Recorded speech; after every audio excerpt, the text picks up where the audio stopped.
الصلاة والسلام عليكم يا كل الأنبياء الصلاة والسلام عليكم يا أهل بيت پاک پنجتون الصلاة والسلام عليكم يا كل الأولياء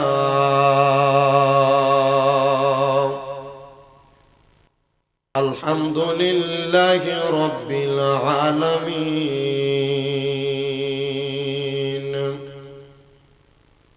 خالق السماوات والأرض الصلاة والسلام على رسوله من كان نبيا وآدم بين الماء والتين سيدنا ونبينا وشفينا وحبيبنا وأكمال الأكملين أجمال الأجملين وعلى آله وأصحابه وأهل بيته وأولياء طريقته وعلماء دين ملة وأهل سنة والجماعة أجمعين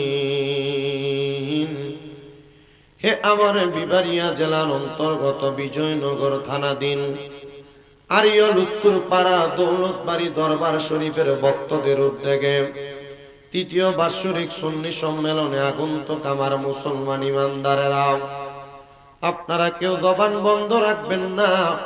জবানটা ছেড়ে দিয়ে বলেন, জবান যিনি দিয়েছেন তিনার নাম কি? আমার ভাইয়েরা, বাবারা, বন্ধুরা, যে তো জবানের মালিক আমার আল্লাহ। আল্লাহ জানায়া দেয়, বান্দা ওয়াশকুরু নি'মাতাল্লাহি আলাইহিম ইন কুনতুম ইয়াহু তা'বুদুন।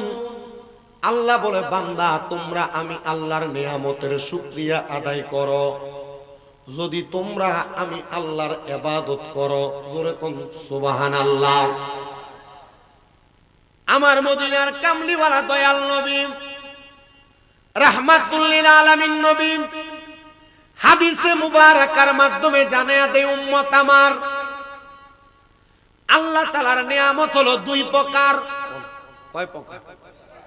এক নাম্বার নিয়ামতের নাম হলো নিয়ামতে উস্তা, দুই নাম্বার নিয়ামতের নাম হলো নিয়ামতে উজমা। আমার মদিনার কামলিওয়ালা দয়াল নবী রাহমাতুল লিল আলামিন নবী হইল নিয়ামতে উস্তা, যেটা সর্বশ্রেষ্ঠ নিয়ামত। আর আমরা দুনিয়াতে যে সম্পদ পাই, সন্তান পাই, টাকা পাই, পয়সা পাই, এ সকল কিছু হলো নিয়ামতে উজমা। মাবুদ, আপনি বলেন না আমরা কোন নিয়ামত পাইয়া আপনার শুকরিয়া আদায় করব? আল্লাহ কয়, বান্দা যখন তোমরা যেই নিয়ামত পাইবা ওই নিয়ামতের শুকরিয়া আদায় করবা। রাব্বুল আলামিন আল্লাহ আপনার কাছে জানতে চায়, আপনি বলেন না আপনার নিয়ামতের শুকরিয়া আদায় করলে আপনি আল্লাহ তাআলা কি করেন? আমার আল্লাহ কয়, বান্দারে, যখন আমার কোন বান্দা আমি আল্লাহর নিয়ামতের শুকরিয়া আদায় করবে, আমি আল্লাহ বান্দার নিয়ামত আরো বাড়াইয়া দেই। সাহাবায়ে কেরাম কয়, নবী গো, ইয়া রাসূলুল্লাহ, ইয়া হাবিবাল্লাহ, নবী গো, আপনি বলেন না আমার আল্লাহ তাআলা আর কেমন কেমন নিয়ামতটা বাড়াইয়া দেয়। আমি জানতে চাই, আরিয়ল এলাকার ভাই বাবারা, বন্ধুরা, এই আমার পর্দার অন্তরালের মা বোনেরা, আমার আল্লাহ কেমন নিয়ামত বাড়াইয়া দেয় একটু মনোযোগ দিয়া শুনবা। এই এলাকার কত মানুষ মারা যায়, মারা যাওয়ার সময় নাকি দিয়া রক্ত বাইর হয়, মুখে দিয়া রক্ত বাইর হয়, কানে দিয়া রক্ত বাইর হয়। কত মানুষ মারা যায়, মারা যাওয়ার সময় জিহ্বার মধ্যে কামড় দেয়। কত মানুষ মারা যায়, মারা যাওয়ার সময় চোখগুলা উল্টে দেয়। কত মানুষ মারা যাওয়ার সময় গাড়ের রোগ, হাতের রোগ গুলা টাস টাস করে চিরা দেয়।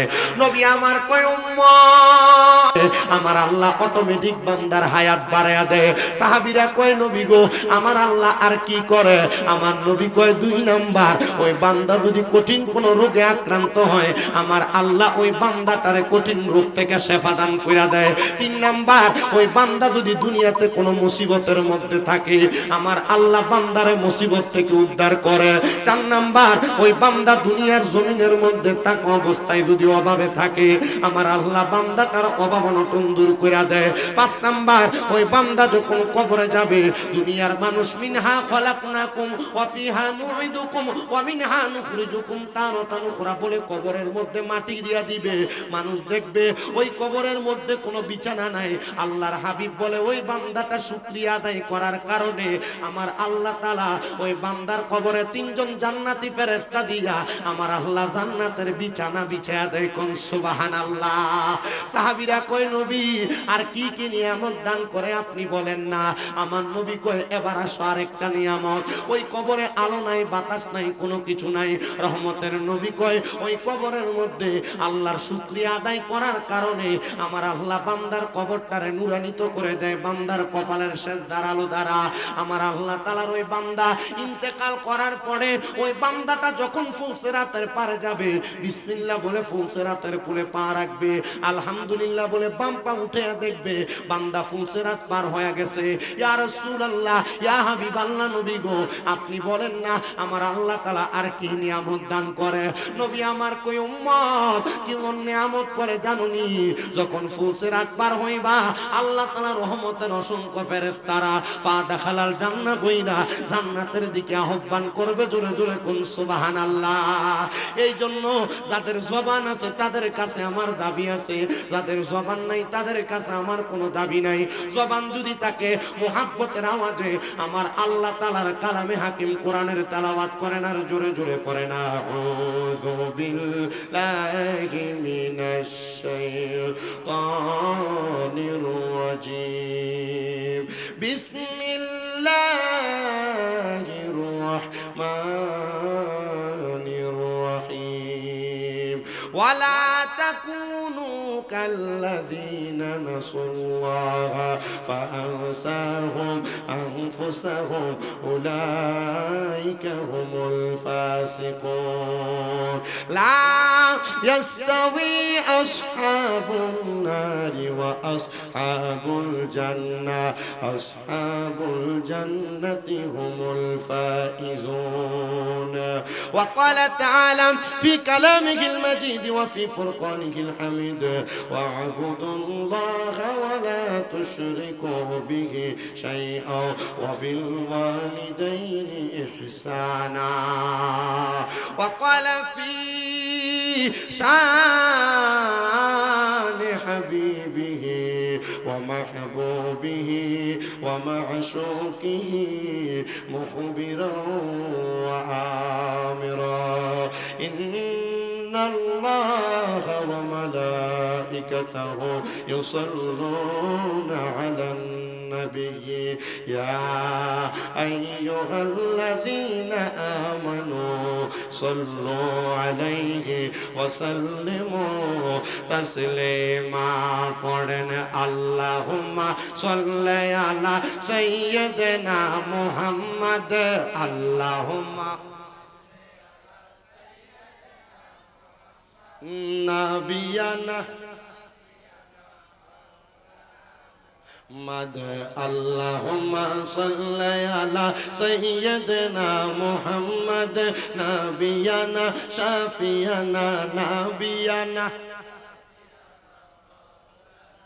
আল্লাহর নূরে নবী পয়দা নবীর নূরে সবই পয়দা আল্লাহর নূরে নবীর নূরে সবই পয়দা কদ জাআকুম মিনাল্লাহি কদ জাআকুম মিনাল্লাহি নূর কোরআনের ঘোষণা আল্লাহুম্মা সাল্লি আলা মুহাম্মদ নাবিয়ানা মাও আরে গায়েবের খবর দেনেওয়ালা তিনি আমরার কামলিওয়ালা গায়েবের খবর তিনি মুদের কামলিওয়ালা সূরা জিনের শেষে দুই আয়াত আল্লাহ করেন ঘোষণা আল্লাহুম্মা সাল্লি জোরে মুহাম্মাদ নাবিয়ানা মাও আইরে আমার নবী মায়ার নবী সব জায়গাতে থাকেন তিনি আমার নবী মায়ার সব জায়গাতে থাকেন তিনি আন্নাবিউ আউলা বিল মুমিনিনা আল্লাহ পাকের ঘোষণা আল্লাহুম্মা সাইয়্যিদানা নাবিয়ানা।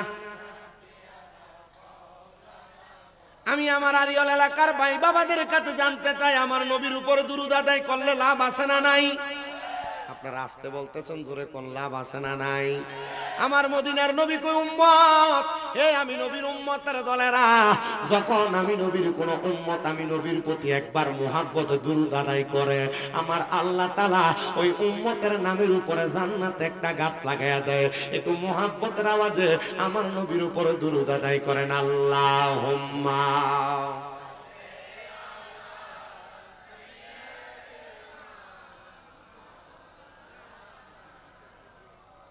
وعلى آل سيدنا محمد ذكر لا إله لا إله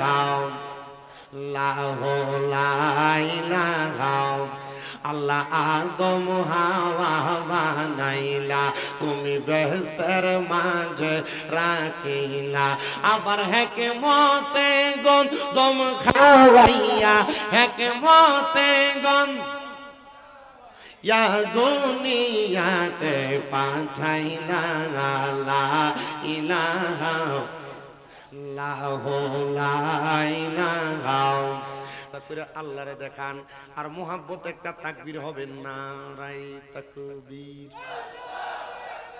সান্দুরা উঠুন যাইতো না মুহাব্বতের আওয়াজ নারাই তাকবীর নারায়ে রিসালাত।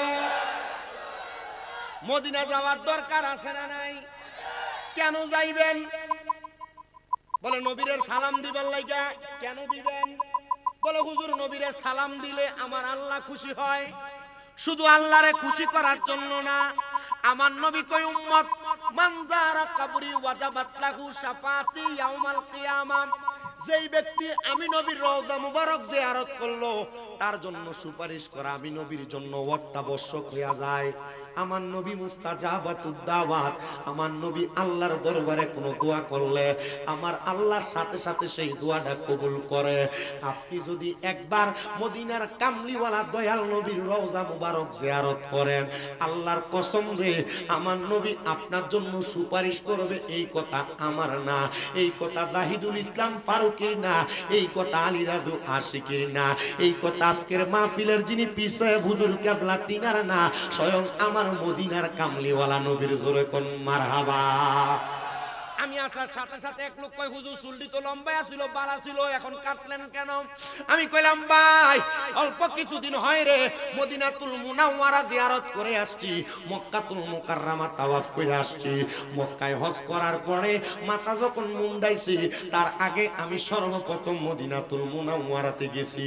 আমি চুলগুলাতে মুঠ কইরা দইরা আমার নবী রওজার দিকে ফিরা ফিরা কইছি ইয়া রাসূলুল্লাহ নবী গো, লম্বা চুল রাখার কারণে মানুষ আমারে মন্দ বলে, মানুষ আমারে বাজে কথা বলে। আমি তো জানি আপনি নবীর ঘোষণা লাহু শারুন ইয়াদ্রিবু মানকাবাইহি, আপনি নবীর চুল মুবারক আপনার ঘাড় মুবারক পর্যন্ত পড়তো। মানুষ আমারে বন্ড বলে, মানুষ আমারে বেদাতি বলে। আরে লম্বা চুল রাখলে যদি বন্ড হইতো তাইলে আমার নবী লম্বা চুল রাখতো না। আমি একটা কথা বিশ্বাস করি, লম্বা চুল রাখনেওয়ালা ব্যক্তিরে যারা ঘৃণা করে অবহেলা করে ভণ্ড বইলা বইলা চেতায় এরা কুফরি করে। কারণ আল্লাহর হাবিবের একটা সুন্নতকে মন্দ করা, অকাট্যতা করা, আল্লাহর নবীর সুন্নতকে অবহেলা করা কুফরি, আর যে কুফরি করে সে কাফেরে রূপান্তরিত হয়ে যায়। এই জন্য লম্বা চুলওয়ালা দেখলে ভেঙ্গায়ও না, লম্বা চুলওয়ালা দেখলে ভণ্ড আর বেদাতি কইও না। আমার নবীর সুন্নত লম্বা চুল রাখা, রাখবা, রাখতে পারলে ভালো।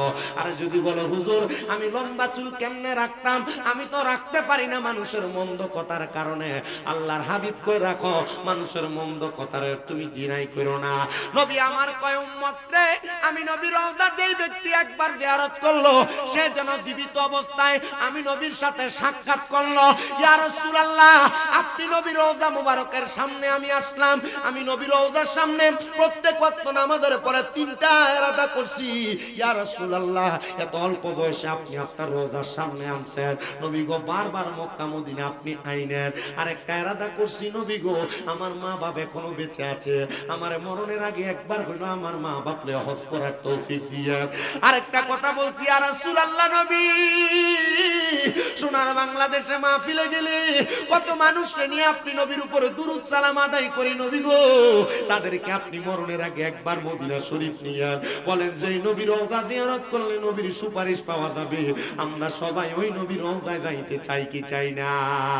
যারা যারা যাইতে চাই মুহাব্বতে পড়েন দয়াল আল্লাহ দয়া করেন আমরার দয়া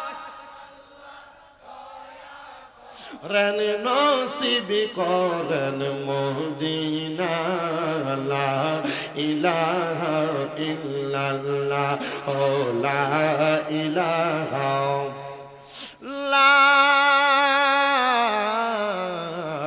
ইলাহা ইল্লাল্লাহু মুহাম্মাদুর রাসূলুল্লাহ সাল্লাল্লাহু আলাইহি ওয়াসাল্লাম। আসেন ভাই বাবারা, অন্তরটাকে পরিষ্কার রাখার জন্য মুহাব্বতের আওয়াজে আল্লাহ তাআলার ইসমে জাতের জিকিরে মশগুল হয়ে যায়, যেন আপনার আল্লাহ আমার আল্লাহ আপনার আমার জীবনের গুনাহগুলো maaf করে দেয়। মুহাব্বতে ডাকবেন আল্লাহ আল্লাহ আল্লাহ আল্লাহ আল্লাহ আল্লাহ আল্লাহ দয়াল নবী আপনি গুণমনি মারহাবা। আল্লাহ আল্লাহ দয়াল নবী আপনি গুণমনি মারহাবা। আল্লাহ আল্লাহ পাপী উম্মত উদ্ধারিতে গো নবী সাজদাই থাকবেন পরি গো নবী, দয়াল নবী আপনি গুণমনি মারহাবা। আল্লাহ আল্লাহ কাউসারে রহমানে কাফনে কাউসার পিলাইবা গো নবী, কাউসার পিলাইবা পাপী উম্মত উদ্ধারিতে গো নবী সাজদাতে পড়িবা গো নবী, দয়াল নবী তুমি গুণমনি মারহাবা। আল্লাহ আল্লাহ জবানটা খুইলা আল্লাহ আল্লাহ জান্নাতে রহমানে কাফনে জান্নাত লাইবা গো নবী, জান্নাত লাইবা ফাফি তাপি উম্মতেরে গো নবী সাজদাতে পড়িবা গো নবী, দয়াল নবী তুমি গুণমনি মারহাবা।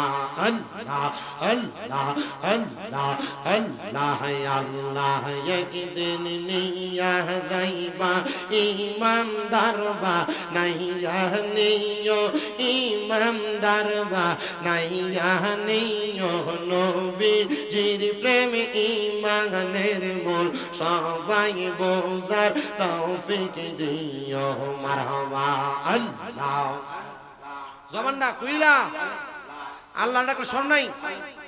আল্লাহ আল্লাহ কোরআনে আহাব্বায়াসে ইউহিব্বু কয় হাদিসেতে হুব্বুর রাসূল ঈমানের মূল বুখারী কুলিয়া দেখো মারহাবা আল্লাহ আল্লাহ আল্লাহ একদিন নিয়া যাইবা ঈমানদার বানাইয়া নিও নবীজির প্রেম ঈমানের মূল সবাই বোঝার তৌফিক দিও মারহাবা আল্লাহ আল্লাহ কবরে পরীক্ষা হবে নবীজিকে দেখাইবে যেই নবীকে না চিনিবে জান্নাত পাবার আশা নাই ও আল্লাহ একদিন নিয়া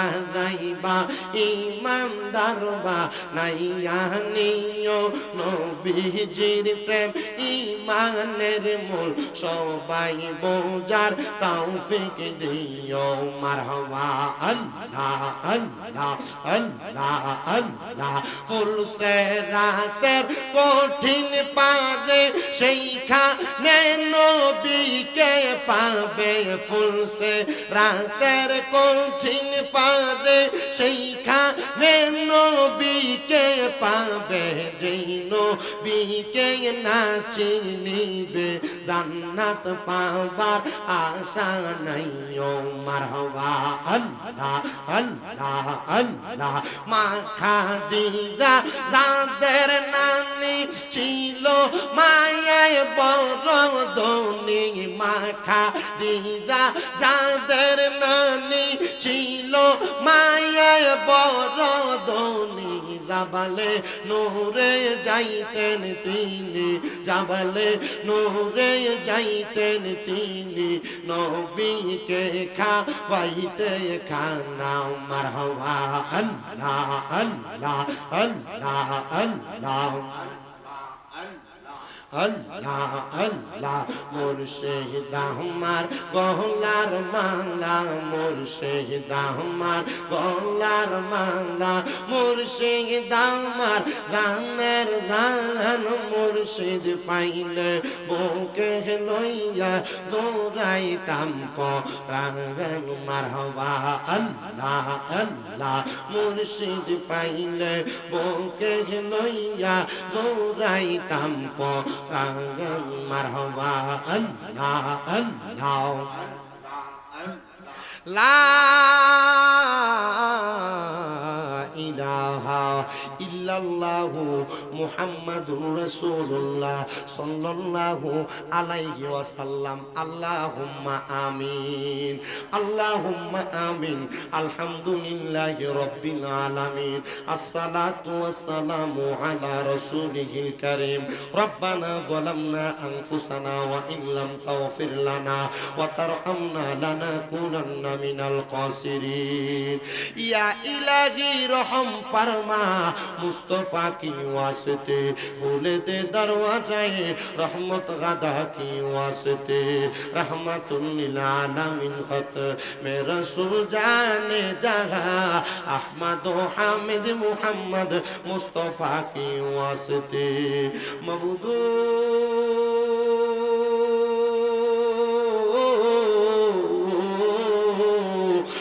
দয়াল আল্লাহ একটু রহমতের নজর করে তাকে দেখেন গো আল্লাহ এই বিবাড়িয়া জেলার অন্তর্গত বিজয়নগর থানাধীন আরিয়ল উত্তরপাড়া দৌলতবাড়ি দরবার শরীফের ভক্তদের উদ্যোগে তৃতীয়তম বাৎসরিক সুন্নি মহা সম্মেলন সাজায়া সুমন সিটি কিন্ডারগার্টেন মাঠ প্রাঙ্গণে এলাকার আলেম সমাজদারি পাকা মুরব্বী বাবারা যুবক নওজোয়ান ভাইরা ছোট্ট ছোট্ট মাসুম বাচ্চারা পর্দার অন্তরালের আমার কত মা বোনেরা মুনাজাতের মধ্যে হাত বাড়াইছে আল্লাহ যার হাত তোমার দরবারে মায়া লাগে পছন্দ হয় ওই হাতের উসিলায় আমরা প্রত্যেকের জীবনের গুনাহ মাফ কইরা আমরা রে বেগুনাহ মাসুম বান্দা বানায়া দাও আল্লাহ তুমি যদি আমরারে ফিরে দাও বলে আমরা কার কাছে হাত বাড়াইবো দুনিয়ার ভিক্ষুকরে এক দরজার মধ্যে ভিক্ষা না দিলে আরেক দরজার মধ্যে যায়, ওই দরজায় না দিলে অন্য দরজায় যায়। আল্লাহ তুমি ছাড়া আমরার কোনো খোদা নাই। আল্লাহ তুমি যদি তোমার দরবার থেকে আমরারে ফিরিয়ে দাও, বলো আমরা কার কাছে যায় হাত বাড়াবো? মাবুদ আমরার জীবনের গুনার দিকে তাকাইলে আমরার বড় ভয় লাগে রে আল্লাহ। না জানি কোন দিনে গুনার কারণে জাহান্নামের আগুনে দাও দাও কইরা জ্বলা লাগে। মাফ চাই তোমার দরবারে, আজকের এই মাহফিলের উসিলায় আমরা প্রত্যেকের হাতগুলা তোমার দরবারে কবুল মঞ্জুর করে নাও। এরে আমার এই এলাকার ভাই বাবারা, আয়ো কিরে ভাই, মুনাজাত তোমাদের কানে আওয়াজ যায়নি রে ভাই। আমার আল্লাহর দরবারে যদি দুইটা হাত বাড়াইয়া আমিন আমিন করে ডাকতে পারো, আমার আল্লাহ রহমানুর রহিম নামের খাতিরে একটা হাতও খালি ফিরিয়ে দিবে না। আরে আমার আরিয়ল এলাকার মা বোনেরা গো, কি গো মা, মাইকের আওয়াজ তোমাদের কানে যায়নি গো মা, মুনাজাত হইতেছে গো মা, আমিও তো তোমাদের মতো একটা মায়ের সন্তান গো মা। মা গো এই দুনিয়ার রং তামাশা একদিন থাকবে না, সব বন্ধ হয়ে যাবে। আরিয়লের বাড়িতে আসছিলা লাল রঙের বেনারসি শাড়ি পইরা, কিন্তু একদিন বিদায় হইয়া যাইবা সাদা মার্কিন কাপড় পরিয়া গো মা। তোমরার মতো কত মা বোনেরা জানি গো ব্রাহ্মণবাড়িয়ার মেডিকেলে অসুস্থ রোগী হইয়া শুইয়া রইছে।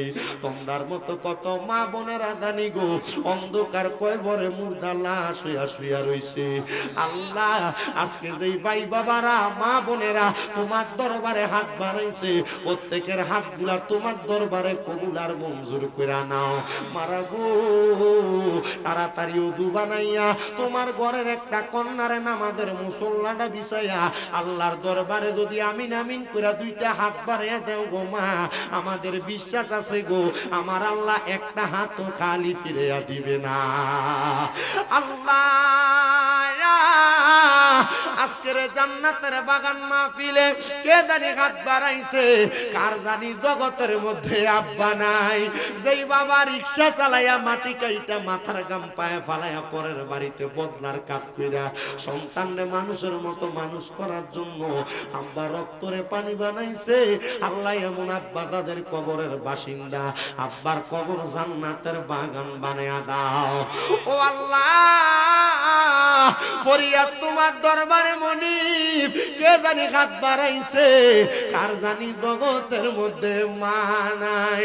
হায়রে মা, যেই মারে মা কইয়া ডাকলে কলিজার আগুন পর্যন্ত ঠান্ডা হইয়া যায়, যেই মা মাঘ মাসের শীতের দিনে সন্তান বিছানার বাম দিকে প্রস্রাব করলে মা টান দিয়া ডান দিকে লইয়া যাইতো, ডান দিকে প্রস্রাব করলে মা ভিজা জায়গায় ঘুমাইয়া সন্তানরে শুকনা জায়গায় ঘুম লওয়াইতো।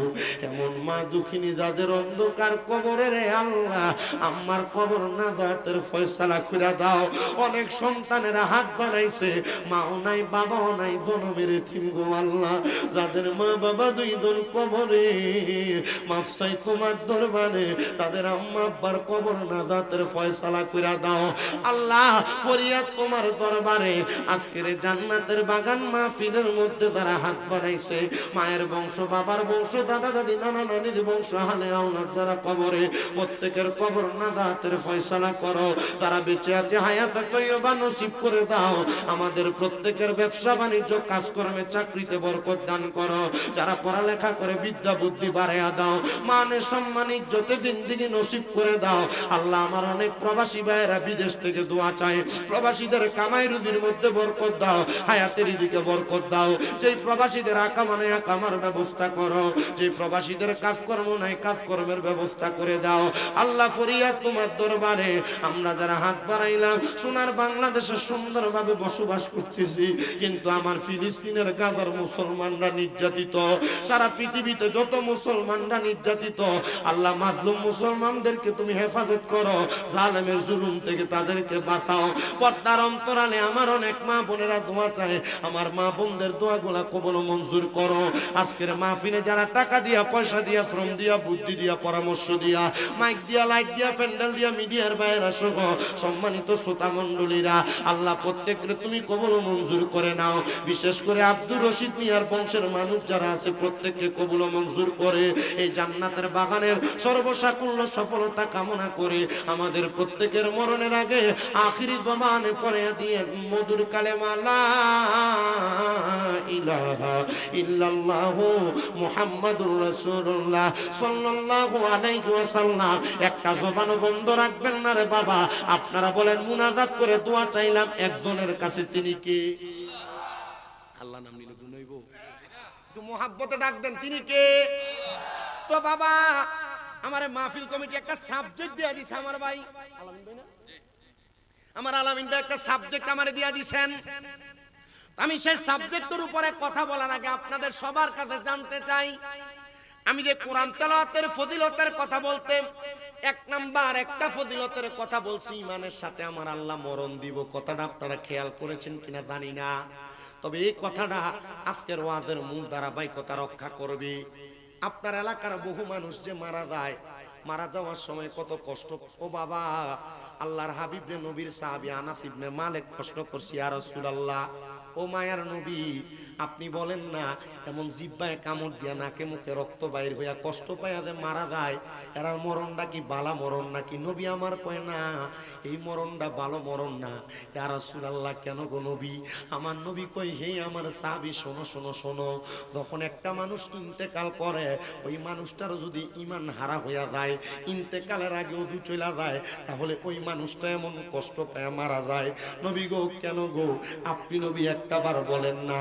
আমার নবী কয়, মৃত্যুবরণ করার জন্য মানুষের রূহ কবজ করে যেই ফেরেশতা, ওই ফেরেশতাটার নাম হলো মালাকুল মাউত আজরাইল।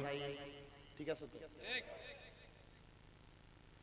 ওই মালাকুল মাউত আজরাইল যখন একটা বেঈমান, বেনামাজি, হারামখোর, সুদখোর, ঘুষখোর, পরের হক খানেওয়ালা ব্যক্তির রূহ কবজ করতে আসে, ওই আজরাইল আসার আগে আমার আল্লাহ তাআলা ওই বান্দাটার সামনে দুইটা ফেরেশতা পাঠায়া দেয়। এবার আপনারা বলেন, আপনাদের এই আরিয়ল এলাকায় সুদখোর আছে না নাই? আওয়াজে বোঝা যায় বুঝুন না, কম কম। আপনারা বলেন এলাকায় সুদখোর আছে না নাই? সুদ আছে বললে চলবে না। আমাদের সমাজের মানুষের সুদখোরটিরে ধরে নিয়ে মসজিদের সভাপতি বানায়। আমাদের সমাজের মানুষের সুদখোর ঘুষখোরটিরে ধরে এলাকার সর্দার মাতাব্বর বানায়।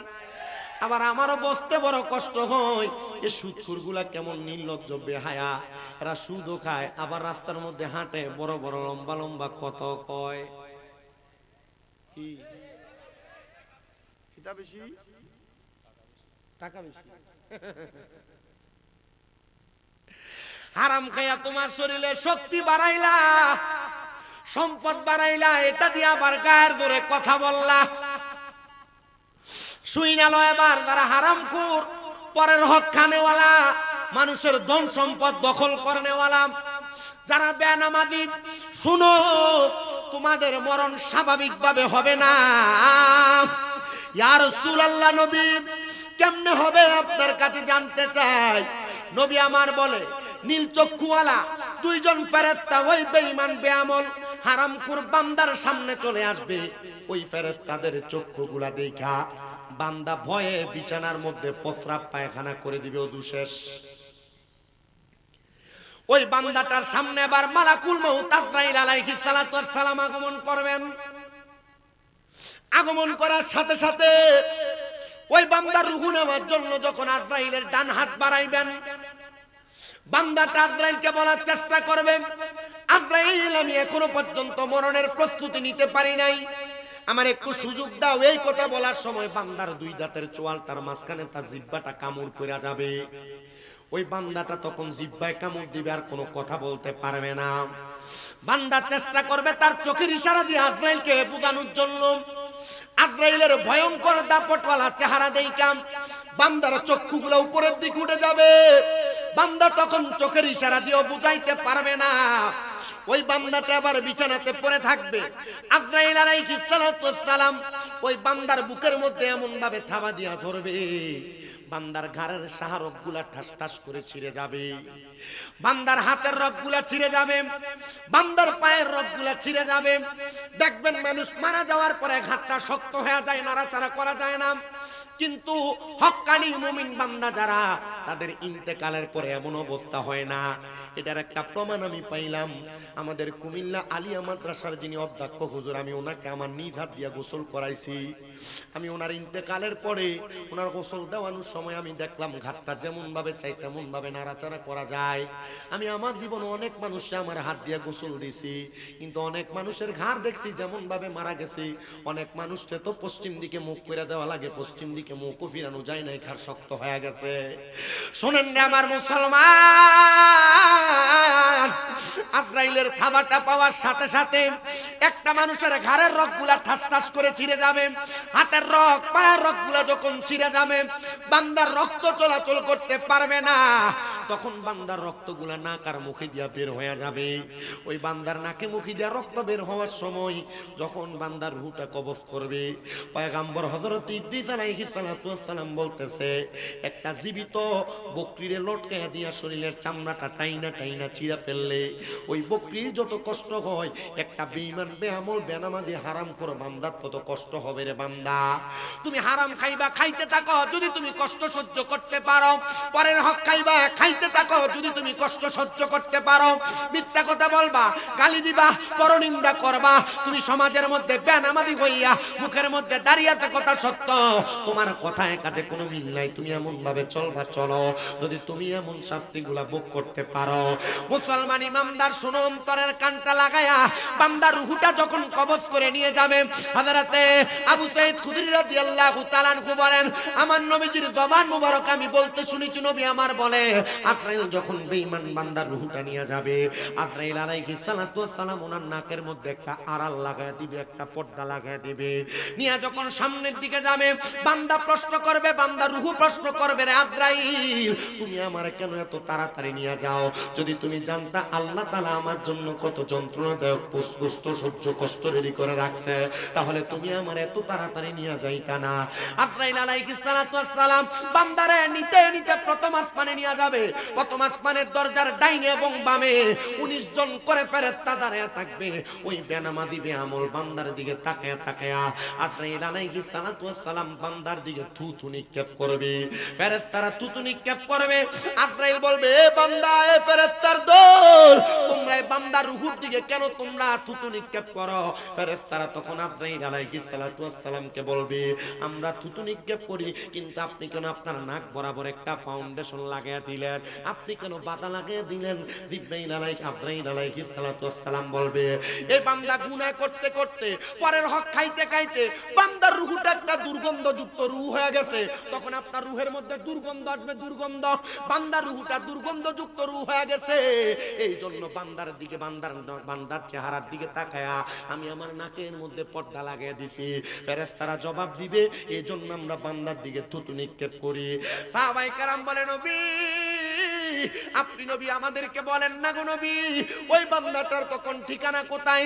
বান্দার সামনে ডাইনে বামে সব দরজা বন্ধ। সাহাবীরা প্রশ্ন করে, নবী তখন ওই বান্দাটারে কোথায় নিয়ে যাওয়া হবে?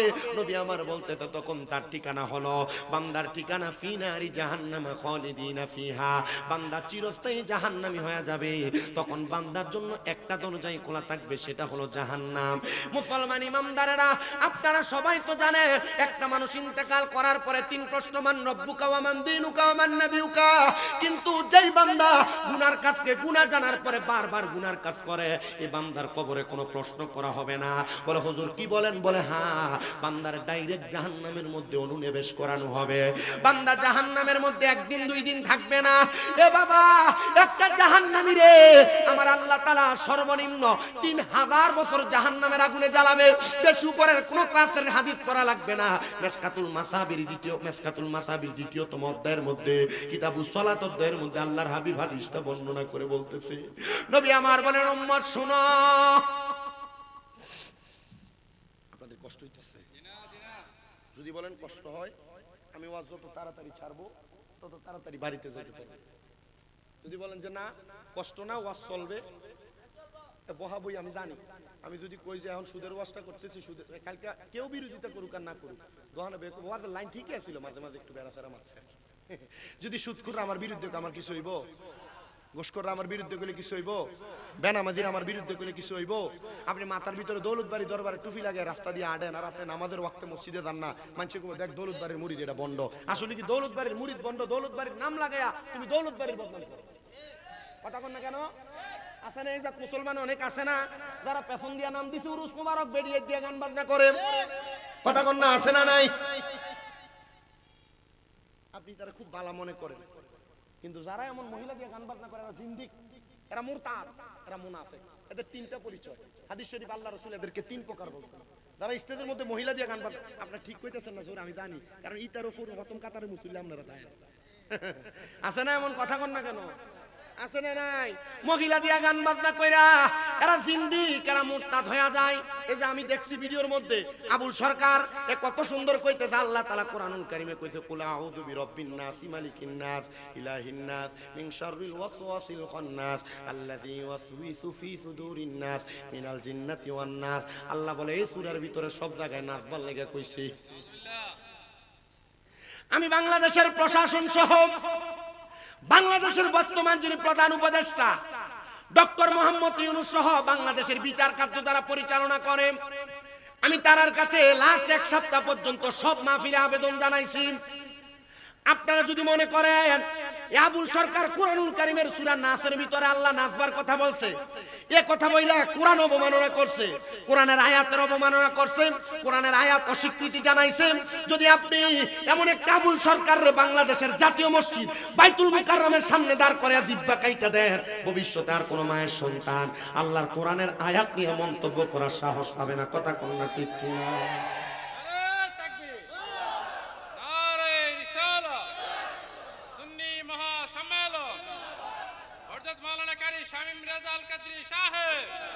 আবার আমি লগে জিন্দাবাদ, আমি এটার সাথে আরেকটা আবেদন জানাইছিলাম। এক মৌলভী সাহেব কয়দিন আগে কইছিল আল্লাহরে সর্বশক্তিমান বললে শিরক হবে। আমি কইছি আবুল সরকারের জিহ্বাটা কাটার আগে যেন এই মৌলভী জিহ্বাটা কাটা দেয়। এই মৌলভী কয়দিন আগে বলছে নবীজির স্ত্রী মা খাদিজাতুল কুবরা বলে কোনদিন নামাজ পড়ে নাই, রোজা রাখে নাই, পর্দা করে নাই। আমি কইছি আবুল সরকারের জিহ্বাটা কাটার আগে এই মৌলভীর ধরে তার জিহ্বাটা কাটা দাও, কারণ এদের কাছে চান্স পাইয়া পাইয়া বাউল নামের ফাউলরা কোরআন নিয়ে অবমাননা করে। কথা কন্যা ঠিক কিনা? আল্লাহর দোহাই লাগে, যদি ইমানদারে বাঁচিয়ে রাখতে চান এমন বাউল শিল্পীগুলা থেকে আপনারা একটু দূরে থাকবেন, ইমাম তাদা থাকবে, আর নচেত ইমান বরবাদ হয়ে যাবে। বলে হুজুর এরা না বাউল শিল্পী হয়েও ওলি আল্লাহর শান গায়, আর এরা তো মুহাম্মদুর রাসূলুল্লাহর শরীয়ত মানে না, এরা ওলি আল্লাহর শান গাইলে কি হবে? এটা ভূতের মুখে রাম রামের মতো। কথা কন্যা ঠিক কিনা? আমার মুসলমান ইমানদার একটু অন্তরের কানটা লাগে শুনেন। এজন্য যারা গান বাজনা মহিলা নিয়ে ব্যস্ত থাকে এরা জিন্দিক, এরা মুরতাদ, এরা বেঈমান, এরা মুনাফিক। ইসলাম এবং সুন্নিয়তের সাথে এদের কোনো সম্পর্ক, কথা কন না, সম্পর্ক নাই নাই নাই, এদের সাথে কোনো সম্পর্ক নাই। এবার আল্লাহর হাবিব মুহাম্মদুর রাসূলুল্লাহ সাল্লাল্লাহু আলাইহি সাল্লাম কি বলে? একটা জাহান্নামীরে সর্বনিম্ন কয় হাজার বছর জ্বালাইবো? জবাব দেন। 3000 বছর জাহান্নামীদেরকে শুধু জ্বালাবেন না, নবী আমার বলে জাহান্নামের আগুনের রং হবে তিনটা। কয়টা? তিনটা রং হবে। জাহান্নামী বান্দারে জাহান্নামে সর্বপ্রথম প্রবেশ করানোর পরে ওই আগুনটা লাল রঙের আগুন হবে। 1000 বছর জাহান্নামীটারে আগুনের মধ্যে ধাউ ধাউ করে জ্বালাইবো। এবার আগুনের রংটারে 1000 বছর এবার পাল্টাইয়া সাদা ধোঁয়াযুক্ত আগুন বানিয়ে দিব। ওই আগুনের মধ্যে বান্দা 1000 বছর জ্বলা লাগবে। আপনার শরীর 2 মিনিট আগুনের ভিতরে থাকলে জাহান্নামের আগুনে পুরো শরীর চুরমাচুর হয়ে যাবে। তো বান্দা তোমারে 1000 বছর কেমনে জ্বালাইবো? বলে না ভাইয়া কোন বলে দেহটারে আবার তৈরি করবে, আবার জ্বালাইবো। আল্লাহ একবার শাস্তি দিল তো চলে। সাহাবায়ে কেরাম প্রশ্ন করছে, আল্লাহর হাবিব বলে না, তুমি গুনাহ বেনামাজি, তুমি নামাজ পড়ার কথা জানো, না পড়লে গুনাহ হবে জানো, গুনাহ জানো, গুনার কাজের দিকে বারবার গেছো, গায়ে হলুদে নাচানাচি করছো, হলুদের ভিতরে যে কত সুন্দর ভাবি আর দেওয়ারের সাথে নাচছ, এটার কারণে বেহায়াপনার কারণে হারাম খাওয়ার কারণে গুনার কাজকে বারবার গুনাহ যাই না, গুনার কাজ করার কারণে তোমার বারবার আগুনে পুরা হবে। আছে না এমন? বেটেন যারা শুনেন সাবধানতা অবলম্বন করেন, ওয়াজ মাহফিল শুনেন। আমি চাই না বিজয়নগরের কোনো মহিলা দুচোকে যাক, আমি চাই না ব্রাহ্মণবাড়িয়ার কোনো মহিলা দুদকে যাক, আমি চাই না আমার সোনার বাংলাদেশের কোনো মহিলা দুদকে যাক।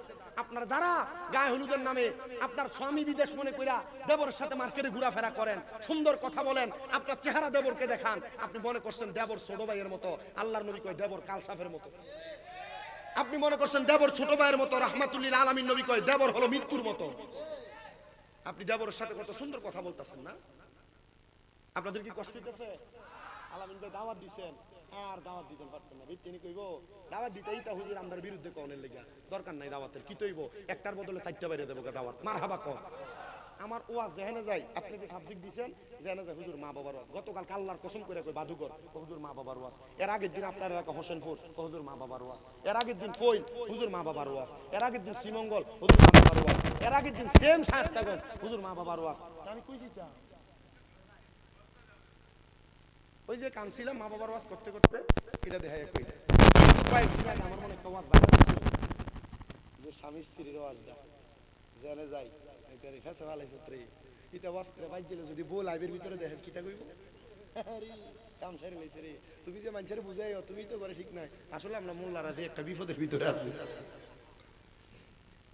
আপনার কি কষ্ট হইতেছে? জাহান্নামীদের ফিডাটা কি কম না বেশি? বেরিয়ে এমন ফিডা ফিটবো কবরের ভিতরে গেলে।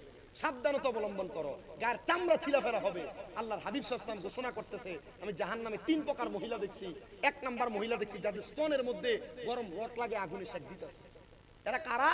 আপনার বউ, আপনার মা, আপনার স্ত্রী, আপনার বোন, আপনার মাইয়া। দেখবেন বোরকা পরে টাইট পুরো শরীর দেখা যায়। নবী কয় যারা পোশাক পরে ছিল তাদেরকে শরীরের স্তনের মধ্যে আর করানো হবে। তাকাসসুর নামক জায়গাটার মধ্যে বান্দারে দাঁড় করায়া বান্দারে আবার বলবে, আবার বান্দা কি বলবা বলো? আপনি আমি চুরি করে ধরা খাইলে যদি আমারে 3 মিনিট ফিডায়, আমি কমু ঠিক আছে আমি চুরি করছি আমারে মাফ করে দাও। কিন্তু ওই জাহান্নামী বান্দা বলবে, হে দুনিয়ার মানুষ তোমরা শুনো, আমরা তখন আল্লাহর কাছে ক্ষমা প্রার্থনা করব না, আমরা বলবো আল্লাহ পানি পানি পানি, 3 বার মোয়ে মোয়ে পানি পানি বলে ডাকবে। সাহাবায়ে কেরাম কান্দে আর কই নবী গো তখন কি তারে পানি দেওয়া হবে না? আমার নবী কই উম্মত হ্যাঁ হ্যাঁ পানি দেওয়া হবে, কিন্তু দুনিয়ার কোনো স্বাভাবিক পানি দেওয়া হবে না। আমরা তো দুনিয়াতে কত সুন্দর স্টিলের গ্লাস, কাঁচের গ্লাস, প্লাস্টিকের গ্লাসের মধ্যে পানি খাই। নবী আমার কয় জাহান্নামীদেরকে যেই পাত্রে করে পানি দেওয়া হবে ওই পাত্রটা লোহার গরম একটা উত্তপ্ত পাত্র থাকবে। লোহার গরম উত্তপ্ত পাত্রের মধ্যে করে যখন জাহান্নামী বান্দারে পানি দিবে, ওই পানি দুনিয়ার কোনো স্বাভাবিক মিনারেল ওয়াটারের মতো না। ওই পানিটা হবে অন্যান্য জাহান্নামীদেরকে জাহান্নামের মধ্যে জ্বালায়া পুড়ায়া যেই রক্ত পুঁজগুলা হইছে ওই রক্ত পুঁজগুলা দেওয়া হবে। হাদিস শরীফের মধ্যে রক্ত পুঁজগুলাকে তিনাতুল খাবাল বলা হয়। ওই তিনাতুল খাবাল দেওয়া হবে। সাহাবীরা প্রশ্ন করে নবী আপনার কাছে জানতে চাই, আপনি বলেন আপনার উম্মতের ওই মহিলা ওই পুরুষগুলা এরা কি ওই পানি পান করবে? নবী বলেন হ্যাঁ পান করবে। তাদের সামনে তরল কোনো পদার্থ না থাকার কারণে তারা পানিটা পান করবে। তারা যখন পানিটা তাদের জিহ্বাতে দিবে, তাদের জিহ্বাটা গলে, গলা দহ পর্যন্ত জ্বলে, তাদের পেটের নাড়ি বুড়িগুলা পর্যন্ত জ্বলে জ্বলে পায়খানার রাস্তা দিয়ে বের হবে। সাহাবায়ে কেরাম কান্না করতে করতে 42 জন একসাথে বেহুশ হয়ে গেছে। অন্যান্য সাহাবায়ে কেরাম কান্না করতে করতে গড়াগড়ি করে কান্না করে। ইয়া রাসূলুল্লাহ নবী আপনি বলেন তারা কারা? নবী আমার কয় 3 প্রকারের মানুষ। 3 প্রকারের মানুষ। 1 নাম্বার হলো ইন্নাল্লাযীনা কাফারু মিন আহলিল কিতাবি ওয়াল মুশরিকিনা ফি নারি জাহান্নাম খালিদিনা ফিহা উলাইকা হুম শাররুল বারিয়া। এরা হলো ওই ব্যক্তি যারা কুফরি করে। কুফরি তারাই করে যারা গুনাহকে গুনাহ জানার পরে বারবার গুনাহ করে, এটা কুফরি। হারামটাকে হারাম জানা বারবার করা, হালালটাকে হালাল জানার পরও ত্যাগ করা। ফাসিকি হয় প্রথমে, তারপর হয় নেফাকি, তারপর হয় কুফরি। এই কুফরি যারা করে তারা ওই কঠিন আযাবের শিকার হবে। এরপর যারা আহলে কোরআন এরা সেটার শিকার হবে। এরপর যারা মুশরিক, যারা আল্লাহ মানে না, কোরআন মানে না, যারা আল্লাহ তাআলা ব্যতীত অন্য কারোর মূর্তি পূজা করে, এরাই ওই জাহান্নামের মধ্যে 1 দিন 2 দিন না সারা জীবন থাকবে। আল্লাহ তাআলা ঘোষণা করে উলাইকা হুম শাররুল শাররুল বারিয়া, এরা হলো দুনিয়ার সবচাইতে নিকৃষ্ট মানুষ। সাহাবায়ে কেরাম কান্দে আর কই, ইয়া রাসূলুল্লাহ নবী আপনি বলেন ওই জাহান্নামের মধ্যে কারা কারা থাকবে? আমার নবী তো ঘোষণাই করে দিয়েছেন আল্লাহর কোরআন থেকে। সাহাবীরা কান্দে আর কই, নবী যারা বেঈমান বেআমল বেনামাজি তারাই নাই কষ্টটা পাবে, তো ইমানদার বান্দা কি কোনো আরাম পাবে না? নবী আমার মুস্কি মুস্কি হাসে, চোখ মুবারকের পানিগুলো ছেড়ে দিলেন, কান্না করে আর ডাক দিয়ে বলে, এ সাহাবায়ে কেরাম ইমানদার বান্দাতে তো কষ্ট পেয়ে মারা যাবে না। ইমানদার বান্দার কাছে আজরাইল আসবে 4 বার, কিন্তু ইমানদার বান্দা রূহ নিতে পারবে না, আজরাইল বারবার ফিরে যাবে। জোরে কোন সুবহান। আপনার কষ্ট হইতাছে? ইমানদার বান্দার কাছে আজরাইল আলাইহিস সালাতু ওয়াস সালাম কয়বার আইবো? রূহ নিতে পারবে না, একবার বুকের ভিতরে থাবা দিবে, ইহুটা টান দিবে, 2 ফেরেশতা বাধা দিয়ে বলে, এ আজরাইল রূহ কই নাও? বলে কেন? ইমানদার বান্দার হায়াত শেষ। বলে বুক দিয়ে রূহ নেওয়া যাবে না। কেন? বুকের মধ্যে আল্লাহ এবং তার রাসূলের প্রেম আছে। 2 নাম্বার, ইমানদার বিবাজিকা নূর চেহারা বরাবর হামলা করবে, চেহারা দিয়ে টান দিবে, ফেরেশতা 2টা দাঁড়াবে, এ আজরাইল রূহ কই নাও? নেওয়া যাবে না, কারণ এই কপাল দিয়ে আল্লাহ সেজদা দিয়েছে। 3য়বার বান্দারে ঠিক ডান বাহু বরাবর হামলা করবে রূহ নেওয়ার জন্য। বান্দার ডান দিক থেকে আওয়াজ আসবে, আজরাইল এদিক দিয়ে রূহ নেওয়া যাবে না। বান্দার ডান হাত বরাবর, ডান হাতে বান্দার দান এবং সদকা আছে, এজন্য বান্দার রূহ এদিক দিয়ে কবজ করা যাবে না। 3 নম্বরের পরে 4 নম্বর বান্দার বাম বাহুর ভিতরে হামলা করবে, আজরাইল বাম দিক দিয়ে রূহ নেওয়া যাবে না। কেন? বলে বান্দার বাম দিক দিয়ে তার মা বাবার খেদমতের পাওয়ার আছে, এজন্য নেওয়া যাবে না। তো রূহ কেমনে নিব? আল্লাহ বলবে একটু অপেক্ষা করেন। যারা ইমানদার তারা ইন্তেকাল করার আগ মুহূর্তে কালেমা পড়বে, কালেমা পড়া ছাড়া ইন্তেকাল করবে না, আজরাইল দাঁড়ায় থাকে। ইমানদার বান্দার রূহ কবজ করবে কিভাবে? বান্দার ইন্তেকালের পূর্ব মুহূর্তে জান্নাতি তুফা বান্দার সামনে ধরা হবে, জান্নাতি আপেল। বান্দার কাফেলের দিকে তাকায় বলবে কালিমে তাইয়্যিবা লা ইলাহা ইল্লাল্লাহু মুহাম্মাদুর সাল্লাল্লাহু, বান্দা কালেমা পড়বে। এ বাতাস যে বের হবে, বাতাসের মাধ্যমে রূহ কবজ করবে। হুজুর কষ্ট পাইতো না? কেমনে কষ্ট পাবে না? ইমাম কুস্তালানী রাহমাতুল্লাহ আলাইহি হাদিসের ব্যাখ্যা করতেছে। রাহমাতুল লিল আলামিন নবী আমার বলেন, একটা ছোট্ট বাচ্চা দুধ খাওয়ার জন্য কান্না করলে, মা মুখের মধ্যে দুগ্ধ দেওয়ার পর মাথায় হাত বুলিয়ে দিলে ছোট বাচ্চা যেমন ভাবে ঘুমায়া যায়, ইমানদার বান্দা রূহ নেওয়ার পরে ইমানদার তেমনি ঘুমায়া যাবে, মরণের কষ্ট টের পাবে না। ইমানদার বান্দার রূহটা নিয়ে যখন আজরাইল যাবে, বেঈমানের রূহ কইছিল এত তাড়াতাড়ি কই নাও। ইমানদারের রূহ বলবে, আজরাইল এত আস্তে আস্তে কেন নিয়ে যাও? বলে কেন? বলে তুমি যদি জানতা আল্লাহ তাআলা আমার জন্য কত বড় নিয়ামত রেডি করে রাখছে, তাহলে তুমি আমার এত আস্তে আস্তে নিয়ে যাইতা না, তুমি আমারে আরো তাড়াতাড়ি নিয়ে যাইতা। ইমানদার বান্দা রূহ নেওয়ার পর আসমানের ফেরেশতারা বলবে, আহলান ওয়া সাহালান মারহাবান দুয়ুফুর রহমান, স্বাগতম স্বাগতম আল্লাহর মেহমান। আর বেঈমানরে দেখা থুথু নিক্ষেপ করছে। এবার সিদ্ধান্ত আপনারা, দৌলত বাড়ির মুরিদ হন, যে দরবারের মুরিদ হন আপনারা কি ঈমান নিয়ে মরতে চান? যদি ঈমান নিয়ে মরতে চান তাহলে কবরে মারা যাওয়ার পরে ফেরেশতারা স্বাগতম জানাইবো, আর বেঈমান হইয়া মরলে মরার পরে ফেরেশতারা পর্যন্ত থুথু দিব। এ পর্দার অন্তরালের মা, ইমানদার বান্দারে যখন জান্নাতে নিয়ে যাবে, বান্দার বড় নিয়ামত। ইয়া রাসূলুল্লাহ কেমন নিয়ামত? নবী আমার কয়ে শোনো, জাযাউহুম ইনদা রাব্বিহিম জান্নাতু আদনিন তাজরি মিন তাহতিহাল আনহার। এমন বড় নিয়ামত, ওই নিয়ামত আল্লাহর পক্ষ থেকে, ওই নিয়ামতের নাম হলো জাযাউহুম।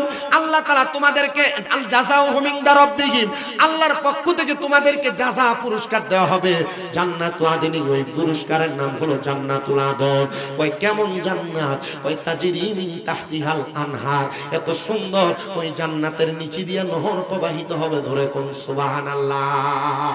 ইয়া রাসূলুল্লাহ নবী, ওই জান্নাতে আমরা কতদিন থাকবো? কয় খালিদিনা ফিহা, চিরস্থায়ী বাসিন্দা হয়ে সেখানে থাকবা। কিন্তু একটা শব্দ ব্যবহার করছে আবাদা, বলে শুধু চিরস্থায়ী বাসিন্দা হয়ে থাকবা না, খালিদিনা ফিহা আবাদা, তোমরা সেখান থেকে বের হতে চাইবা না। আল্লাহ গো, ওই জান্নাতে কারা কারা থাকবে? কয় রাদিয়াল্লাহু আনহুম ওয়া রাদু আন, যারা আমার আল্লাহর প্রতি সন্তুষ্ট হয়েছে, আর আমার আল্লাহ যাদের প্রতি সন্তুষ্ট হয়েছে তারাই ওই জান্নাতের মধ্যে থাকবে। থাকবে। ওগো মায়ার নবী, ও দয়ার নবী, রাহমাতুল লিল আলামিন নবীজি, আমরা আল্লাহর প্রতি সন্তুষ্ট সবাই, কিন্তু আল্লাহ আমাদের প্রতি সন্তুষ্ট হয়েছে কিনা আমরা জানি না। রহমতের নবী কয় শুধু তাই না, যালিকা লিমান খাশিয়া রাব্বা, যারা আমার আল্লাহর সবচাইতে বেশি ভয় করবে তারাই ওই জান্নাতের মধ্যে থাকবে। মায়ার নবী, আপনি বলেন না আল্লাহরে কেমনে খুশি করতাম গো? নামাজ দিয়া, রোজা দিয়া, হজ দিয়া, যাকাত দিয়া, দান কইরা, সদকা কইরা, মাহফিল কইরা, ওয়াজ কইরা আমরা কি আমাদের আল্লাহরে খুশি করতে পারবো? আল্লাহ কয় বান্দা না না না, আমি একমাত্র খুশি হয়ে যাই কোন বান্দা যদি তারা আম্মা এবং আব্বারে খুশি করতে পারে। আমি হয়তো জানি কিনা জানি না, আমার এই বিবেকে আছে কিনা আমার বিবেক বুদ্ধ হচ্ছে না, তবে একটা কথা আমি বলতে পারি, বাংলাদেশের এমন কোন গ্রাম নাই, এমন কোন এলাকা নাই মা বাবার খানা নিয়ে পারাপারি হয় না, মা বাবারে খাওন খোরাক দেওয়া নিয়ে বাড়াবাড়ি হয় না। মা বাপের সন্তান দুই তিন ভাই হইয়া আলাদা করে দেয়, জুদা করে দেয়। মা বাপ সকালে এক করে, দুপুরে এক করে, রাত্রে আরেক করে খায়। মা বাপরে খানা খাওয়ার নিয়া সমাজের মধ্যে বিচার বৈঠক বসা লাগে। ও সন্তান, তোমরা দুই তিন ভাই, চার পাঁচ ভাইরে তোমার মা বাবা একসাথে মানুষ করছে, কিন্তু তোমরা কেমনে তোমাদের মা বাপরে কষ্ট দিয়া রাখছো? তোমরা কেমনে মা বাপরে আঘাত দিয়া রাখছো? আল্লাহর কসম কইরা কইরে, শুধু আমি শামীম রেজা না, আজকের মাহফিলের পিছে হুজুররা না, যদি ব্রাহ্মণবাড়িয়া জেলার সবচাইতে বড় আলেম আইনা ওয়াজ মাহফিল করাও আর ঘরে মা বাপরে ভাত না দাও, মা বাপরে ধমক দিয়া কথা বলো, আল্লাহর কসম এমন ওয়াজ মাহফিল দিয়া কোনো লাভ হবে না। সন্তান পারলে দে, তোর পাও আমার সামনে দে, আমি আমার জিহ্বা দিয়া তোর পাও পরিষ্কার করে দিতে রাজি আছি, তবু ওয়াদা করবি এখান থেকে বাড়িতে যে মা বাবার পা গুলার মধ্যে ধরবা, ধরে বলবা মা ও আব্বা, আমি আপনারা ধমক দিছি, আপনাদেরকে খামন খোরাক দেই নাই, এখন থেকে আর আমার এমন হবে না। আল্লাহর ওয়াস্তে আমি সন্তানকে মাফ করে দেন। যতক্ষণ পর্যন্ত তোমার মা তোমার বাবা তোমার পাও না তোমারে মাফ করছে, ততক্ষণ পর্যন্ত মা বাবার পাও ছাইরো না, কারণ মা বাপ মাফ না করলে আমার আল্লাহ মাফ করবে না। সাখাতুর রব্বি ফি সাখাতিল ওয়ালিদাইন, আম্মা আব্বার অসন্তুষ্টিতে আমার আল্লাহ তাআলা অসন্তুষ্ট থাকে। এজন্য মা বাপরে সন্তুষ্ট যদি করতে পারো, স্বয়ং আমার আল্লাহ তাআলা সন্তুষ্ট হয়ে যাবে। আমি জানি না আজকের মাহফিল কবুল হবে কি হবে না, তবে একটা গ্যারান্টি দিতে পারি, আগামী কালকে যদি দেখো আরিয়লের কোন দোকানে বইসা কোন মুরব্বি বলতেছে, হ্যাঁ শামীম রেজার ওয়াজ শুনি না, আমার ফুতে বাড়িতে এসে আমার পায়ে ধরে মাপ চাইছে, কোন মহিলা একজন আর একজনকে বলে, হ্যাঁ শামীম রেজার ওয়াজ শুনি না, আমার সন্তান আমার পায়ে ধরে মাপ চাইছে, আমি মনে করব মাহফিল আল্লাহর দরবারে কবুল হয়ে গেছে। অনেকে চিন্তা করে হুজুর পায়ে ধরে মাপ চামু দূরের কথা, আমি দুই ঈদের সময় মা বাবার পাশ হইয়া সালামি করি না, না না না, সন্তান সালাম করা না, যদি মাঝে মাঝে সুযোগ পাও, সময় পাও, আম্মা আব্বার পায়ের মধ্যে চুমা দিবা, গুনাহ হবে না। আম্মা আব্বার পায়ে চুমা দিলে আল্লাহর জান্নাতের চৌকাঠে চুমা দেওয়ার সওয়াব পাওয়া যায়। আমি জানি না আজকের মাহফিলে এমন কোন সন্তান আছে কিনা যারা তাদের মা বাবার পায়ে চুমা দিতে। আমি এই বছর কুমিল্লা আলিয়াতে কামেল ফাইনাল পরীক্ষা দিব ফিকাতে, আমি কুমিল্লা ইউনিভার্সিটিতে বাংলায় অনার্সের ফাইনাল ইয়ারে, কিন্তু জানেন বাবা আমি আমার এলেমের জোর দিয়ে ওয়াজ মাহফিল করি না। আমি একটা কথা বিশ্বাস করি, মাদ্রাসায় যখন ক্লাস 6-7 পড়ি ওয়াজে শুনছিলাম মা বাবার পায়ে চুমা দিলে আল্লাহ সম্মান বাড়ায়, দাম বাড়ায়, ইজ্জত বাড়ায়। আমি ঘুমন্ত অবস্থায় আমার মা বাবার পায়ে চুমা দিছি, এখনো মাঝে মাঝে আমার আম্মা আব্বারে চুমা দেই। আজকে 7 মাসের উপর আমার আম্মা যেন সুস্থ, আমি মাঝে মাঝে সময় পেলে বাড়িতে যে আমার আম্মার পায়ে চুমা দেই, আমার পা গুলারে মালিশ করে দিই। আমার আম্মা অসুস্থ যখন হয় প্রথম 2 মাস আমি নিজে আমার কোনো বিছানাতে ঘুমাই নাই, মা খাটে ঘুমাইছে, আমি নিচে মার জন্য ফ্লোরে ফ্লোরিং কইয়া ঘুমাইছি। আমি আমার আম্মার কাছে বারবার কইছি, মা গো আপনার খেদমত আমি করতে পারি কিনা জানি না, তবে এতটুকু বলতে পারি আল্লাহ তাআলার কাছে আপনি আমারে আসামি বানাইয়েন না। আমার আম্মা জান আমারে এমন এমন আদর যত্ন করে মানুষ করছে, আমি আমার নিজের গোসলের পরে পরনের লুঙ্গিটা পর্যন্ত ধোয়া লাগতো না। আমার আম্মা জান আমার সব কিছু করে দিতেন, আদর যত্ন করে মানুষ করতেন। রাত্রে মাহফিল করে বাড়িতে গেলে আম্মা নিজে দরজা খুলে দিতেন। জানেননি হসপিটাল থেকে প্রথম বাড়িতে নেওয়ার পর যেদিন আমি প্রথম মাহফিল করে বাড়িতে গেছি, আমি ঘরের দরজাতে আঘাত করার পরে আমার মা আসতেছি বইলা আমার মা কান্না করে দিছে। আমার আব্বাটা দরজা খুলে দেওয়ার পর দেখে আমার মা চোখের পানি ফালায়া ফালায়া কান্দে। আমি জিজ্ঞাসি কান্দেন কেন? আমার মা শুধু জবাব দিছে, আগে আমি দরজা খুলে দিতাম, আল্লাহ আমার কি বানায় দিল, এখন আমি দরজাও খুলতে পারি না। সন্তানের দল, আল্লাহর দোহাই লাগে আপনাদের পায়ে হাত দিয়ে বলি, মা বাবার মতো রত্ন যদি বাইচা থাকে এখন থেকে যত্ন করেন, কারণ এদেরকে কষ্ট দিয়ে আপনি জীবনে কোনোদিন শান্তিতে বসবাস করতে পারবেন না। লাখ টাকা কোটি টাকা কামাই করবেন, কোনো শান্তি পাবেন না।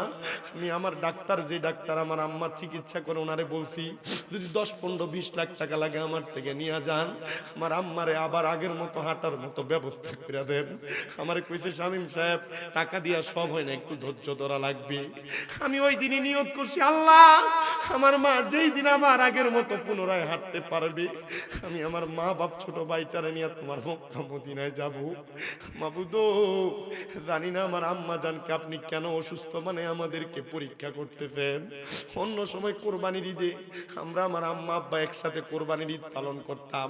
এবছর কোরবানি দিছি কথা সত্য, আমার আম্মা জান বিছানার মধ্যে শোয়া ছিল, চেয়ারের মধ্যে বসা ছিল, আমাদের শান্তি ছিল না। জানেন বাড়িতে যাওয়ার পর আর শান্তি লাগে না। গত পরশুদিন হবিগঞ্জে মাহফিল করে বাড়িতে চলে গেছি, গতকালকেও ব্রাদুঘরে মাহফিল করে বাড়িতে চলে গেছি। মাহফিল করে দূরে থাকতে মন চায় না, কারণ আম্মা যেন সুস্থ অবস্থায় বিছানায় পড়ে আছে। কখন জানি কি লাগে, আমি মাঝে মাঝে নামাজ পড়ে পড়ে আল্লাহর কাছে কই, আল্লাহ না জানি আমি মাহফিলে বাইরে থাকার কারণে আমার আম্মা যেন আমারে বদদোয়া দিয়া দেয়। আমি আমার মারে কইছি, মা বদদোয়া দিয়েন না গো, কারণ আপনারা বদদোয়া দিলে আমি সন্তান ধ্বংস হয়ে যাব। আপনাদের সবার কাছে আবদার করি, আপনার ওই মা বাবার পায়ে ধরে মাপ চাইয়েন।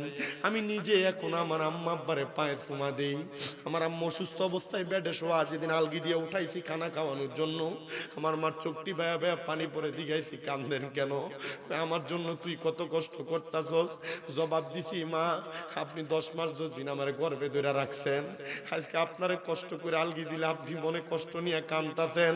আমি এতটুকু বিশ্বাস রাখি রে, যদি মা বাবার খেদমত করে তুমি দুনিয়াতে লাখ টাকা কোটি টাকার ইনকাম না করতেও পারো, কিন্তু যদি 10-20 টাকা ইনকাম করে এটাতে তুমি শান্তি পাইবা, প্রশান্তি পাইবা। ও সন্তানের দল, এমন মা যাদের কবরে, বাবা যাদের কবরে, আমি জানি তোমরা তোমাদের মা বাবার পায়ে ধরে মাপ চাইছো কিনা। তবে হ্যাঁ, আখিরি মুনাজাতে পীর সাহেব হুজুর কেবলার সাথে তোমরা দোয়া করবা, দেখবা আল্লাহ মাফ করে দিবে। বলে হুজুর আমি তো আমার মা বাবার পায়ে ধরে মাপ চাইতে পারি নাই, মা বাবা কবরে। সন্তান মা বাবা কবরে থাকতে পারে, তুমি তোমার মা বাবার জন্য যখন রব্বির হামহুমা কামা রব্বায়ানি সগীরা বইলা চোখের মনি কোঠার মধ্যে একটা মাছির মাথা পরিমাণ পানি ছেড়ে কান্না করবা, ওই পানি মাটিতে পড়ার আগে আমার নবী বলেন আমার আল্লাহ তাআলা সন্তানের মা বাবার কবর আযাব মাফ করে দেয়। আমি জানি না আজকে কে মা হারায়া বাবা হারায়া মাহফিলে বসছ, সন্তান সবার কাছে করো যে আবদার করি, মা বাবা ইচ্ছা থাকলে এখান থেকে যে মা বাবার পায়ে ধরে মাপ চাইবা। মা বাবারে খাওয়াইলে, মা বাবারে পড়াইলে, মা বাবারে টাকা পয়সা দিলে সন্তান তোমার টাকা পয়সা ধন সম্পদ কমবে না। নবী আমার কয়, কোনো সন্তান যদি তার মা বাবার জন্য 1 দিরহাম খরচ করে, আল্লাহ তাআলা ওই সন্তানটাকে লক্ষ কোটি টাকার মালিক বানিয়ে দেয়। এবার আপনারা বলেন, আমরা সবাই মা বাবার কদমের মধ্যে চুমা দেওয়ার, সালাম করার, মাপ চাওয়ার দরকার আছে না নাই? রাজি আছি কারা কারা? হাত উঠে আমার আল্লাহরে দেখাই, আল্লাহ কবুল করেন, জোরে কোন আমিন। আল্লাহু আকবার।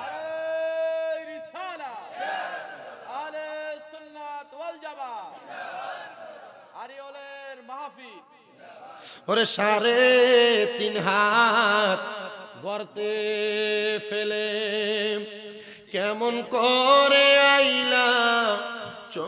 এই আমার 1 ঘন্টা 40-45 মিনিটের ওয়াজে একটা গজল গাইছি, এখনো শুধু একটা গজল টান দিলাম। এই গজল শেষ, পোলাপানে আবদার করছে যে ওয়াজ শেষ করে একটু জিকির করতে। আমার ভাই আলামিন ভাই হুজুরকে নিয়ে আসে, আমার ওয়াজও শেষ, আমি আপনাদেরকে নিয়ে একটু জিকির করে আমি চলে যাই। আপনারা শুধু আমার সাথে একটু মনোযোগ দিয়ে এই ধৈর্য নিয়ে বসছেন, আল্লাহর দরবারে জাযাকুমুল্লাহ খাইরান কামনা করি, আল্লাহ কবুল করুক। একটা শান পারলে মনোযোগ দিয়ে একটু আমার সাথে পড়বেন। ওরে 3.5 হাত গর্তে ফেলে কেমন করে আইলা চলে, তোমার বাড়ি আইতে দেরি হইলে যেই মা ঘুমাইতো না, ওই কবর দেশে মায়ের পাশে একটু রইলি না রে। কবর দেশের খবর লইলি না। কেমন আছেন মা জননী, কেমন আছেন বাবা মনি, একবারও তো ছায়া দেখলি না। কেমন আছেন মা জননী, কেমন আছেন বাবা মনি, একবারও তো ছায়া দেখলি না। ওই মা বাবারে কষ্ট দিয়া দুনিয়াতে দিন কাটাইয়া কোনদিনও শান্তি পাবি না রে। কবর দেশের খবর লইলি না। ভালোবাসি তোমায় বাবা, বুকটা যে যাইছি রে, তোমার কথা হৃদয় মাঝে পড়ছে বারে বারে। বাবা তুমি কেমন আছো ছোট মাটির ঘরে, তোমার কথা হৃদয় মাঝে পড়ছে বারে বারে। বাবা গো ও বাবা, বাবা গো ও বাবা, দরজাটা খুলতে খেয়ে যাই ধোকা। বাবা বুঝি বলছে এলে নাকি খোকা। বুকের ভিতরটা নড়ে চড়ে উঠে, সবাই আছে শুধু বাবা নেই, শুধু মানে, শুধু বাবা নেই, শুধু মানে। আল্লাহ তাআলা যাদের মা বাবা কবরে তাদেরকে মাফ করে দেন।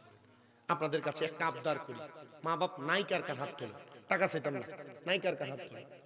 মা নাই বাপ নাই অথবা মা বাপ কেউই নাই, এমন থাকলে হাত তোলে না, সোজা হাত নামান।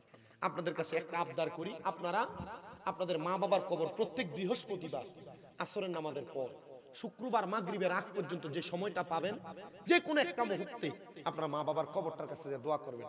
বহুত মুরব্বীর এখানে আছে যে হুজুর হ্যাঁ আমি আমার মা বাবার কবরের সামনে যে দোয়া করি, কিন্তু কবর কোনটা দোয়া করবো, মা বাবার কবরের সামনে যান কিন্তু কবর কোনটা চিনিয়ে দিতেন পারেন না, কবর কোন জায়গায় দিচ্ছেন মনে নাই। আছেন এমন বহুত মানুষ আছেন আপনারা মা বাবার কবরটা জানেন না। আপনারা দোয়া করবেন। আল্লাহর হাবিব বলতেছেন দুনিয়াতে কোনো মা বাবা ইন্তেকাল করার পর সন্তান যখন দোয়া করে মা বাপ কেমন খুশি হয় জানো? একটা সমুদ্রের ভিতরে ডুইবা যাচ্ছে একটা ব্যক্তি, এই ডুবন্ত ব্যক্তির হঠাৎ নৌকা দিয়ে উদ্ধার করলে মানুষ যেমন খুশি হয়, মা বাবার জন্য সন্তান মৃত অবস্থায়, মৃত হওয়ার পর মা বাবা দোয়া করলে ওই মা বাপ তেমন খুশি হয়। আল্লাহ আমরার মা বাপরে মাফ করে দেন। যাদের মা বাপ বাইচা আছে তারা মা বাবার হায়াতে বরকত দাও, যাদের মা বাপ বাইচা আছে মা বাবার খেদমত করার তৌফিক দাও। আব্বা আপনারা যারা স্ত্রীর কথা শুনা মা বাপ আপনি কাছ থেকে আসার পরে মা বাবার প্রতি একটা ধমকের সুরে কথা কোন, বউর লগে খারাপ ব্যবহার করেন, আব্বাজি আপনার মার সাথে বাজে ব্যবহার আর বাবার সাথে বাজে ব্যবহার, আপনার বাবা 10 টাকা 20 টাকা আপনার কাছে চাইয়ে চেয়ে নেওয়া লাগে। জিনাও কোনো সন্তান যদি টাকা ইনকাম করে, বাপ মা যদি বাইসা থাকে, কোনো বাবা তার সন্তানের টাকা পয়সা তার অনুমতি ছাড়া ব্যবহার করতে পারবে, কারণ সন্তানের আব্বা যতদিন বেঁচে আছে সন্তান যা ইনকাম করবে এই টাকার মালিক সন্তান না, এই টাকার মালিক কে? তার আব্বা। আপনার বাপে আপনার কাছে 10 টাকা ফান খাওয়ানোর লেগে খুঁজে নেওয়ার লাগে। সাবধান করি, সতর্ক করি, আপনার টাকার ব্যাংকটা কিন্তু আপনার স্ত্রীর কাছে। আপনি টাকাটা কামাই করে না আপনার বউর কাছে দিয়ে দেন, বেটটা বেড়া তুই বেড়া, তোর বউর অনুমতি নিয়ে বাপ মা 10 টাকা 100 টাকা খুঁজলে বউরে জিগে আর পরে দেও। জি না, আম্মা আব্বার কাছে এখন থেকে চেষ্টা করবেন আম্মার কাছে ফান্ড রাখতে, কারণ মা বাবা কখনো সন্তানের ক্ষতি কইরা এই টাকা পয়সা নষ্ট করে না। কিঞ্চিত কয়েক জায়গায় দুর্ঘটনা ঘটে, বহু প্রবাসীরা বিদেশ লাখ লাখ টাকা কামাই করে মা বাবার কাছে ফাটাইছে, শুধু ভূতের মা বাপ বিলিং করে দিয়ে দিছে, এমন কয়েকটা ঘটনা ঘটছে। ফলাফল হয়তো এগুলার বিশ্বাস কইরা মা বাপরে দিতে চায় না। অনেক সন্তানেরা মা বাপ জায়গা জমি ভাগ করে দেওয়ার সময় উমুকেরে কম দিছে উমুকেরে বেশি দিছে এটা নিয়ে মা বাবার সাথে খারাপ ব্যবহার করে না? আরে মা বাবার ইচ্ছা মা বাবা কাকে কতটুকু দিবে।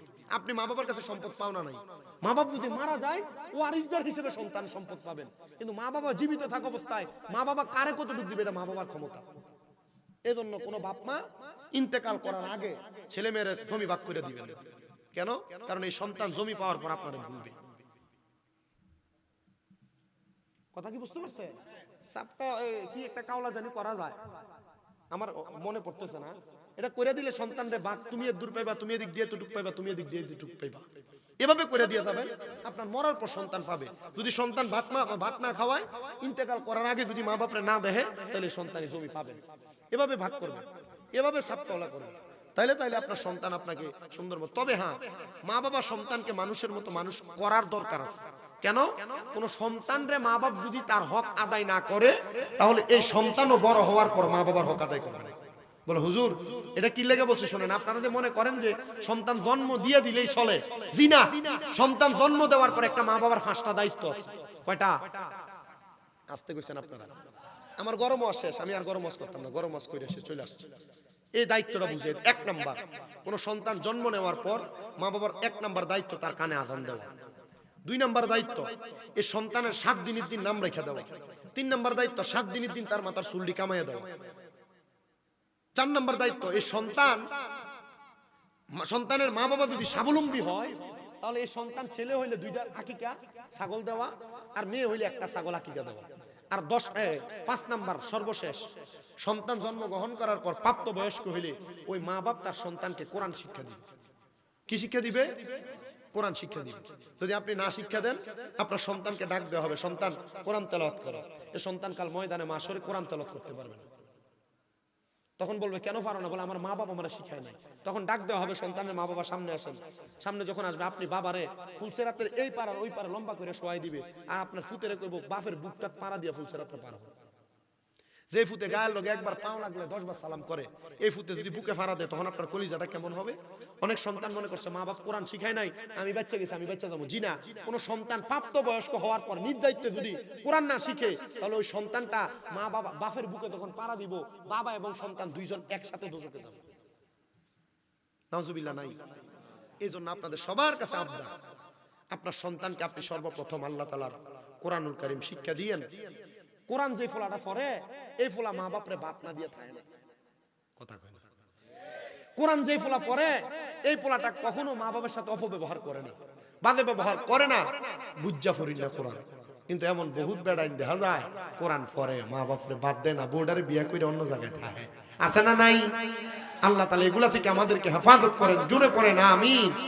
আমি মাইক ছাড়ার আগে আমার আবদারটা রাখার জন্য একটু মুহাব্বতে ইসমে জাতের জিকির করব। কই আব্দুর রশিদ ভান্ডারী কিদা দৌলত বাড়ি, আইও একটু বাবা সামনে আয়া পড়েন, একটু জিকিরটা মুহাব্বতে করি। ফিসা হুজুর একটু নিয়ে আসেন কষ্ট করে, একটু মুহাব্বতে জিকির করেন। আল্লাহ আল্লাহ আল্লাহ আল্লাহ আল্লাহ আল্লাহ মুর্শিদ আমার আল্লাহর বন্ধু, কোন সন্দেহ নাই গো, আমি মুর্শিদ নামে বড় শান্তি পাই। মারহাবা আল্লাহ আল্লাহ মুর্শিদ আমার আল্লাহর বন্ধু, কোন সন্দেহ নাই গো, আমি মুর্শিদ নামে বড় শান্তি পাই। মারহাবা আল্লাহ আল্লাহ ইরামনি কানসা মুক্তা আছে জৈর তন গো, মুর্শিদ আছে জৈর তন। সবের চাইতে ভালোবাসি মুর্শিদেরি চরণ। মুর্শিদ আমি মুর্শিদ নামে বড় শান্তি পাই। মারহাবা আল্লাহ আল্লাহ মুর্শিদ আমার আল্লাহর বন্ধু, কোন সন্দেহ নাই মুর্শিদ, আমি মুর্শিদ নামে বড় শান্তি পাই। মারহাবা আল্লাহ আল্লাহ আমি দয়াল নামে গো শান্তি পাই মারহাবা আল্লাহ আল্লাহ মুশকিল কোশা কেমন দল চিনিলা না রে মন মুশকিল কোশা কেমন দল চিনিলা না রে মন যে চিনাচে সে পাইয়াছে অমূল্য রতন ববে আর নাই রে দন মারহাবা আল্লাহ আল্লাহ সৈয়দ বখতিয়ারউদ্দিন কেমন দমন চিনিলাই না রে মন দৌলত বাড়ির হুজুর কেমন দমন চিনিলাই না রে মন যে চিনাছে সে পাইয়াছে অমূল্য রতন ববে আর নাই রে দন মারহাবা আল্লাহ আল্লাহ ববে আর নাই রে দন ববে আর নাই রে দন মুশকিল কোশার নাম লও করিয়া যতন ববে আর নাই রে দন মারহাবা আল্লাহ আল্লাহ আল্লাহ নবী মুশকিল কোশা তিনেতে একজন হযরত ইমাম হাসান হোসেন দুই ভাই নবীজির রতন ববে আর নাই রে দন মারহাবা আল্লাহ আল্লাহ লা ইলাহা ইল্লাল্লাহু মুহাম্মাদুর রাসূলুল্লাহ সাল্লাল্লাহু আলাইহি ওয়াসাল্লাম।